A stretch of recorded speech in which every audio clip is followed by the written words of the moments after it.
Hi, this is Justin from CompCart, and we're going to show you a little bit about the basics and understanding the SKF bearing and the technology behind it. So the SKF bearing, first of all, is the installation process and how you put it into your cassette is similar to your typical Y bearing, which comes in predominantly every chassis on the market. So once you've taken out your existing bearing and you're able to install your SKF bearing, there's a couple things before you get there that you need to know. First of all, the bearing is a kind of a three-part piece.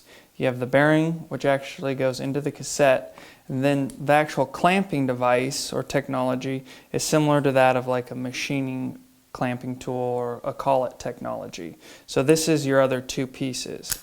They basically come apart. So this piece here is what your axle actually sits in, and this centering or concentric locking ring is what actually holds your axle in place. So these are the three pieces to the bearing. So you basically take this piece here, which is slid on the back side. You can just push it together fairly easily. Push it together and you slide your locking ring all the way to the outside till it bumps up on this ridge here. And then you know you're good. This piece then, simply, you do the exact same thing. You kind of give it a little bit of a squeeze and you actually push it right inside the bearing. Once you have it in there, then just give it a little bit of a push and you're there. So now you've kind of installed your bearing. To do the same thing, you can just pull it right out.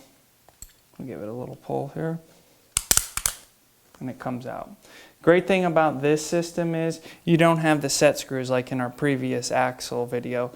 The only problem with the set screws are that obviously it deburrs the axle, or it burrs the axle, excuse me, and it can also distort the axle, especially if you're using a soft axle. You're going to put quite a bit bigger impregnation into the axle. That can cause some distortion, cause some handling problems.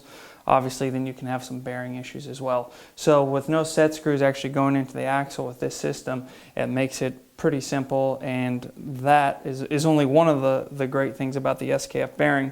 The type of axle bearing that we sell at J3 from SKF is also a ceramic axle bearing. So all the balls inside of this bearing are actually ceramic. So that's going to give you an improved performance. And probably the nicest thing, or at least I think it's one of the nicest things, is both sides of the bearing have a removable plastic shield.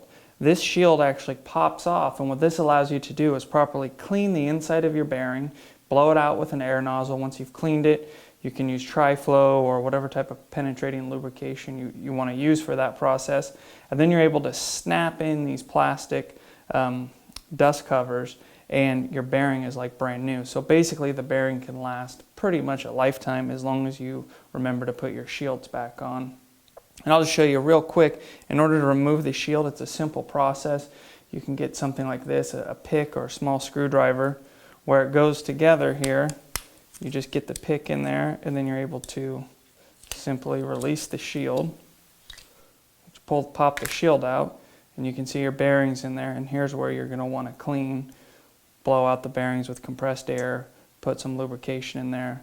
Then you're going to go ahead and you'll reinstall this shield. Once this shield's reinstalled, you're ready to go and you're ready to install your axle.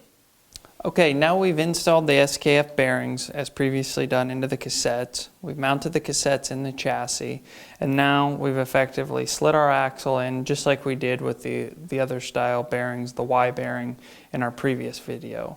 So now that the axle's in, everything's aligned properly, we need to secure the axle, and this is what gets people typically a little bit confused. So you're going to have your inner locking ring, which we went over in the previous video. You can tell with the set screws are loose, that's just going to spin freely around that clamping collet. So we have the little slip mark in between the clamping collet, which is actually when we tighten this outer ring down, that's going to clamp down on the axle so it doesn't move. So you are going to have 3 set screws. It's also important to realize that the set screws that come in this locking clamp from SKF, it's important to use those set screws because they actually have a flat end on the back side of them. They're not knurled like a typical set screw. If you would by any chance lose a set screw and replace it with a knurled set screw, you're going to have problems. And oftentimes people that install SKF bearings It's typically something simple like that. Well, they'll grab a generic set screw. Obviously, these are easy to lose. They'll put a knurled set screw in there. That throws off the balance of this locking collar, and that's what's going to have your axle shift. So make sure, again, you're using the SKF flat and non-knurled set screws.